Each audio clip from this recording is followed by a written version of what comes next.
26 जनवरी 1950 को भारत का संविधान अमल में आया। संविधान एक ऐसी रूल बुक है जो हमेशा रेफर होती है, जो कॉमन इंसान को ध्यान में रख के बनाई गई है कि कोई भी डायलेमा आता है तो लॉ वाइज, रूल वाइज क्या होना चाहिए, ये रेफर करते। एज अ बिजनेस ओनर पिछले 13 साल में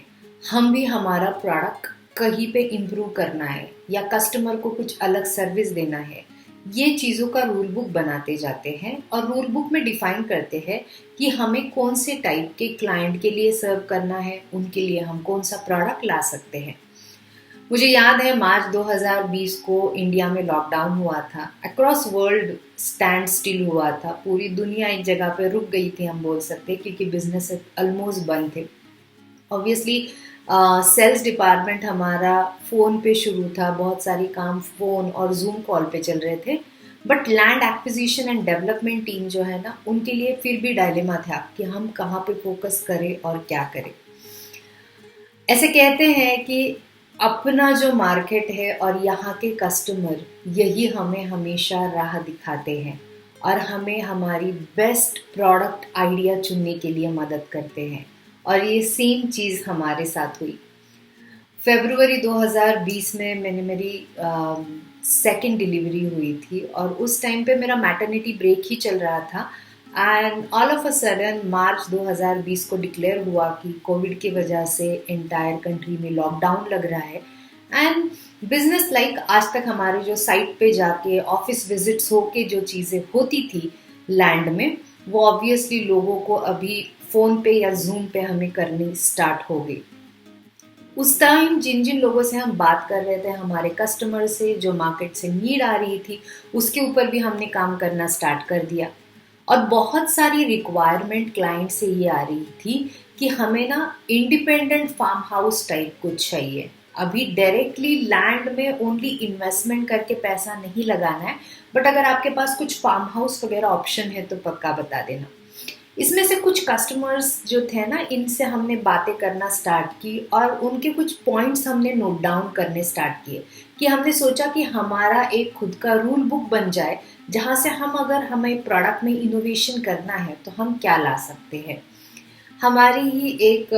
बिजनेस पर्सन पूना से है जिनसे बात हो रही थी, तो उन्होंने कहा कि हमने तो ना एक पूरा डैम व्यू फेसिंग प्रोजेक्ट है जो फार्म हाउस प्रोजेक्ट करके होने वाला था, उसमें हमारा लैंड लिया। बट हो ये गया है ना कि एंटायर प्रोजेक्ट में हमारे में से 100 प्रोजेक्ट में से 30 लोगों ने ही एक्चुअली फार्म हाउसेस बनाए हैं। तो होता क्या है कि हम 30 ही लोग यूज़ करते हैं, बाकी जगह बंजर दिखती है और मेंटेन करने के लिए भी फिर बहुत सारे इश्यूज आ जाते हैं। तो हमें इसके ऊपर ना कुछ सॉल्यूशन चाहिए कि हमने लिया था तो फार्म हाउस यूज के लिए, बट हमें ऐसा वहां पे जाके रहना वगैरह ऐसा नहीं लगता है, क्योंकि नेबरहुड ही ज्यादा नहीं है, इतने लोग आजू बाजू नहीं है, तो अच्छा लोकेशन होके भी हम उतना एंजॉय नहीं कर पाते हैं। सेकंड, हमारे एक बात हो रही थी जो आईआईटी में प्रोफेसर थे और उन्होंने पूना में फार्म हाउस के लिए एक अच्छा लोकेशन लैंड लिया हुआ था। बट पॉइंट ये था कि वो बोल रहे थे हमें वहाँ पे जाने के लिए और वहाँ पे जाके डेवलपमेंट करने के लिए, लैंड तो बहुत अच्छी है बट वहाँ पे पानी, इलेक्ट्रिसिटी, रोड, ये सब डेवलपमेंट का जो खर्चा है एंड प्लस जितने वेंडर लगेंगे, ये सब का कम्युनिकेशन कॉस्ट बहुत हेवी जा रहा है। तो मुझे वो इंडिपेंडेंटली करना बिल्कुल ही पॉसिबल नहीं है। तो मुझे कुछ ऐसा सॉल्यूशन चाहिए जहाँ पे ये चीज़ें मुझे रेडीमेड मिल जाए। थर्ड बात हो रही थी हमारे ही रियल एस्टेट इंडस्ट्री से बिलोंग करने वाले एक रियल एस्टेट कंसल्टेंट, जिनकी बहन ने वाई लोकेशन पे अपना एक फार्म हाउस बहुत बढ़िया बनाया हुआ था। बट हर कंसर्न ये था कि मैडम हमें यहाँ पे एक्चुअली अगर ये फार्म हाउस को इसी तरह से मेंटेन करना है तो इर्रेस्पेक्टिव ऑफ वो रेंट पे जाए या ना जाए, हमारे बेसिक खर्चे बहुत फिक्स है एंड स्पेशली जो रिसोर्स कॉस्ट, यानी यहाँ पे कुक रखना,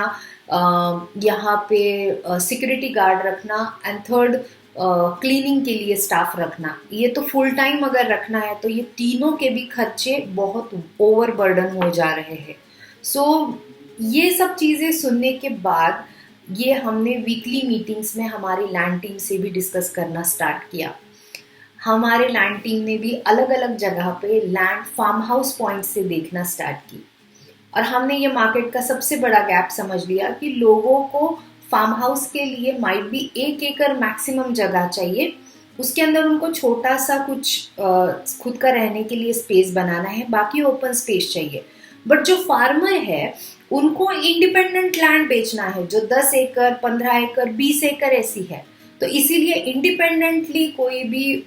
जो भी इंटरेस्टेड बायर है उसको ऐसा फार्म लैंड डायरेक्टली नहीं मिल सकता है। हमारी लैंड टीम ने पूना के आसपास भोर, मुल्शी, पौना ये तीनों लोकेशंस में ऑलमोस्ट 150 प्लस जगह देखी ड्यूरिंग लॉकडाउन टाइम, एंड हमने ये रियलाइज किया कि हर लोकेशन का एक प्लस पॉइंट है, एक माइनस पॉइंट है, बट हमारे जो कस्टमर फीडबैक आया है वो पॉइंट से हमें मुल्शी बहुत ही बेहतर लगा, और उसी लिए यानी लाइक हम किसी का प्रोजेक्ट लेके मार्केट कर सकते थे, बट हमने सोचा कि ये प्रोजेक्ट एग्रीकल्चर में है तो टाइटल बहुत ही क्लियर होना चाहिए और हमारे डायरेक्ट नाम पे होना चाहिए, इसीलिए हमारे डायरेक्ट नाम से हमने पहले जगह एक्वायर की 13 एकड़ की सेकेंड लॉकडाउन के अंदर, एंड उसके बाद में हमने एंटायर प्रोजेक्ट डिज़ाइन करना स्टार्ट किया, और हमारे कस्टमर से जो जो फीडबैक आए हुए थे वो सब हमने इस प्रोडक्ट में इनकॉर्पोरेट किए कि ये farm house gated community project होगा, एंड पूना का पहला farm house gated community project जहाँ पे 100% ओनली फार्म हाउस जिनको बनाना है ऐसे ही लोगों को हम एंट्री देंगे, जो कि बोलेंगे नहीं अभी हम लेके रखते हैं थोड़े दिन के बाद सोचते हैं, नहीं, वैसे लोगों को एंट्री ही नहीं मिलेगी, ताकि ये प्रोजेक्ट लीवेबल गेटेड कम्युनिटी होगा। ऑब्वियसली हम एमिनिटीज इस तरह से देंगे जहाँ पे मेंटेनेंस कॉस्ट मिनिमम होगी, like biofencing, electricity, road,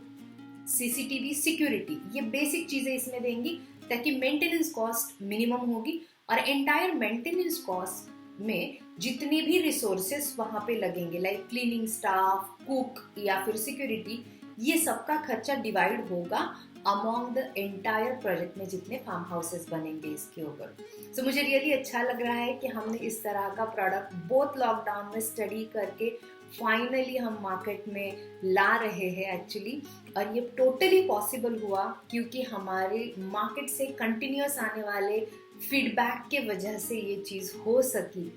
thank you all our market players, thank you all the inquiries जिन जिन लोगों ने हमारे पास फार्म हाउस से रिलेटेड इंक्वायरी की, इस तरह के हमें इनपुट दिया। मुझे ऐसा लगता है ना कि लोग ही हमें बहुत ऊपर लेके जाते हैं, जब हमें कुछ छोटी छोटी भी हम लोगों के फीडबैक सुनते जाए, हमारे कस्टमर के फीडबैक सुनते जाए, तो वो आगे जाता है। जिस तरह से भारत का भी संविधान के अंदर जो धाराएं लिखी हुई है, इसमें भी ओवर द टाइम कुछ चेंजेस विथ रिस्पेक्ट टू जो सिचुएशन है उस तरह से होते गए। Obviously it's becoming a